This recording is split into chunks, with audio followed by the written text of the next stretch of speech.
ప్రపంచంలో అత్యున్నతమైనటువంటి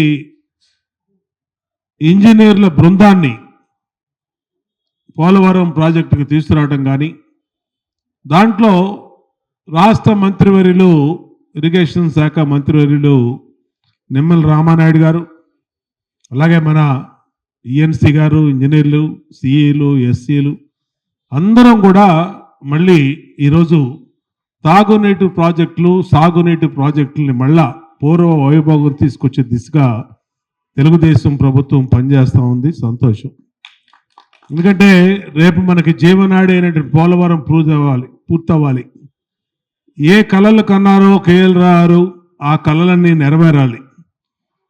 గతంలో 2014, 2019 మేము ఎమ్మెల్యేలుగా, చంద్రబాబు నాయుడు గారు ముఖ్యమంత్రిగా ప్రతి సంవత్సరం కూడా ఆ మహానుభావుడు ప్రపంచ మేధావి అయినటువంటి ఇంజనీరింగ్ రంగ నిపుణుడైనటువంటి కేఎల్ రావు గారికి ఆయన జయంతికి, వర్ధంతికి ఘన నివాళులు అర్పించేవాడు. గత 5 సంవత్సరాల్లో కనీసం విగ్రహానికి రంగేసిన వాళ్ళు లేరు.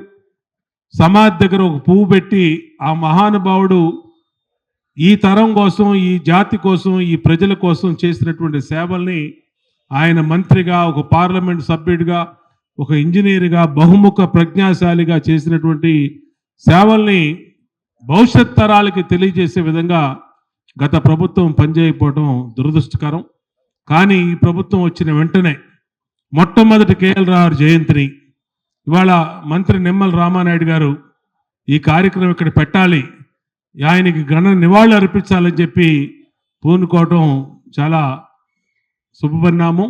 భవిష్యత్ తరాల్లో కూడా ఇవాళ ఆ మహానుభావుడు ఉన్నాడు. చాలామంది ఈఎన్సీలో ఇంజనీర్ చెప్పారు, నాగార్జున సాగర్ డ్యాము ఆయన కృషి, ఆయన మేధావి, ఆయన టెక్నాలజీ, ఆ రోజుల్లో కాంక్రీట్ టెక్నాలజీ తీసుకొచ్చి చేసినటువంటి కార్యక్రమం వల్ల ఇవాళకి నాగార్జున సాగర్ డ్యామ్ చెక్కు చెదరుగా ఉంది.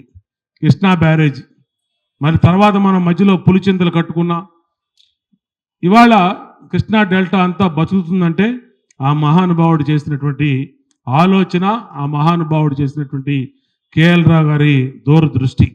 అలాంటి మహానుభావులు చేసినటువంటి సేవల్ని భవిష్యత్ తరాలకి గుర్తుండే విధంగా తెలుగుదేశం ప్రభుత్వం చిత్తశుద్ధితో ఎప్పుడు కూడా ముందుకు తీసుకెళ్లొద్దని తెలియజేసుకుంటూ ఈ కార్యక్రమంలో భాగస్వాములైనటువంటి ఇంజనీరింగ్ పెద్దల్ని, మేధావుల్ని, అలాగే స్థానిక కార్పొరేటర్ మా సోదరుడు చంటి, ఇప్పుడే మాట్లాడిన మా నీటి సంఘ చైర్మన్ గోపాలకృష్ణ గారిని, వెంకటేశ్వరరావు గారిని అడ్వైజరు, అలాగే మిగతాటువంటి ఈఎన్సీ అందరి ప్రముఖుల్ని కూడా పేరు పేరున అభినందిస్తూ, ప్రత్యేకంగా మంత్రి నిమ్మల రామానాయుడు గారిని ఈ కార్యక్రమం గుర్తుంచి చేసినందుకు ఆదేశించినందుకు, భవిష్యత్తు రాబోయే 5 సంవత్సరాలు కూడా ఈ కార్యక్రమాలు ఇక్కడ జరిగేలాగా మీరు ఇనిషియేట్ తీసుకోవాలని, రాబోయే 5 సంవత్సరాలు ఆ మహానుభావుడికి ఘన నివాళులు అర్పించాలని తెలియజేసుకుంటూ హృదయపూర్వక అభినందనలు తెలియజేస్తూ సెలవు తీసుకుంటాం.